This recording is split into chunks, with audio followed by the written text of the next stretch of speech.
Hello and welcome to another edition of the Screen Team on today's Talk 930 KWOC and 93.3 FM. Being joined by two very lovely ladies this evening. We have Miss Maisha and Miss Sabrina J in the studios with the Screen Team. Ladies, how are we this evening? Fantastic. We're good. You guys ready to review some movies? Yeah. Absolutely. We've got Maisha. Maisha, we have you on the panel today, and we wanted you to pick some movies and tell us what you picked for today. Well, today I picked Crazy in Alabama, Pleasantville, and The Great Debaters. And all three of these films kind of have a similar kind of theme to them, right? They do. What They would that do. theme be? The theme actually is racism. It's race. And, for one movie it's the 30s, and the other movie takes place in the 50s, and the other one is in the 60s. So I found these movies interesting, particularly Pleasantville, because when you initially watch it, you don't think immediately that it is about race. Right. It takes on quite a different connotation when it's just everything is black and white and it's very pleasant. Mm-hmm.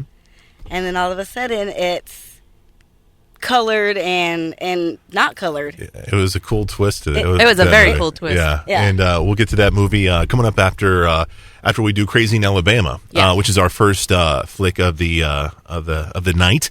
This movie came out in 1999. It's a comedy drama, and this film was actually directed by Antonio Banderas. Whoa. Can you roll the R's? Can you say Antonio Banderas. That's so cool. I wish I could do that. It was written by Mark Childress, and the film stars Melanie Griffith. First off, this is one of your all-time favorites, right, Maisha? It is. And the reason why is initially this was a book first, before it was ever a movie. Okay. I have the penchant for reading the books and then watching a movie, and usually I'm fairly disappointed because they do leave a lot out. But this was actually very close to the book. I felt this movie hit very close to home because I really identified with the character of Lucille. You want to be a movie star? I do not. I do not, but I do understand feeling. Every woman at some point in time, and maybe some men, feel like sometimes the world is beating you down. In this case, it was her husband that was always beating her down. But sometimes you just feel like you need to get away, and in order to be able to do that, sometimes you have to let some things go. In her case, She sure did. in her case, she certainly took it to the extreme. Yes, she did. I mean, who would think to take an electric knife and... And she ends up killing her husband, right? She does. Who was very abusive to her, and He was very mean, extremely mean, and She took his head. she She did. literally. she did take his head, but She put it in a hat box. well, She it did. was a very nice hat box that she did end up All true actually things. buying in Louisiana after she committed some other crimes. Yes. But initially, she put him in a very nice Tupperware bowl, so I don't think he deserved the hat box. The to be fresher honest. keeper. What I found cool about this film, and I actually really, really like this film. I wasn't expecting a lot from this film. It's gotten a lot of bad reviews back when it first came out, but I was surprised on one, how much I liked it, but two, how it had two different tones to it. Exactly. You had the tone of the Melanie Griffith plot where she's going off, and that tone was more comedic, even though there was a lot of serious stuff going on with the crimes and stuff like that. It was just fun, and she didn't care what happened. She was telling the truth. People are like, "What's in your bag?" "Oh, my head, my husband's head, my husband's head," and ha ha ha, yeah, kind of thing. So you had that kind of tone to the film, and then back in Alabama, you had another tone to the film where you're in Alabama in the 1960s. Is it early 60s? Early 60s, where you've got the racial tensions, you've got the segregation and all that was going on in Alabama at the time. So you've got these.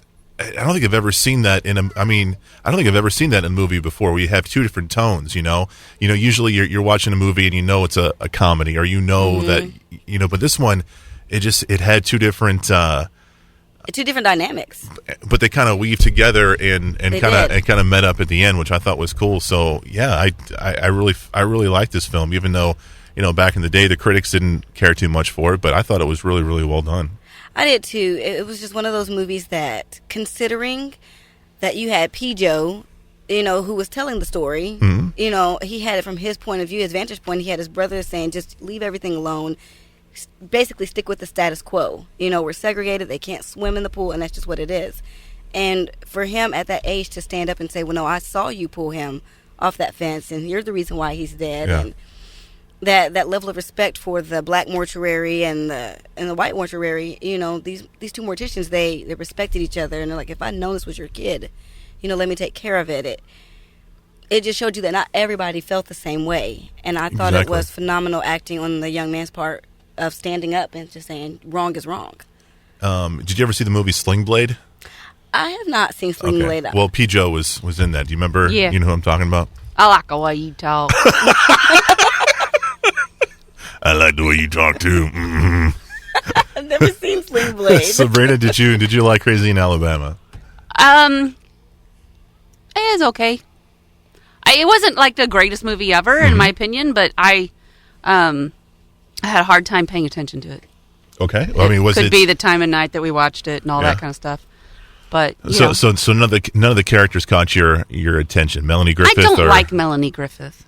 Is it her voice? Yeah, it's just her, and I think that's such an unrealistic personality and character. And then at the same time, I realize that's her. I mean, yeah. She seems like she might be that way in real life. She is that way in real life, and so then it just upsets me even more. I don't know. So I think it's great. Her husband directed her in a movie and all that, and I know how that feels. Yeah. My goodness.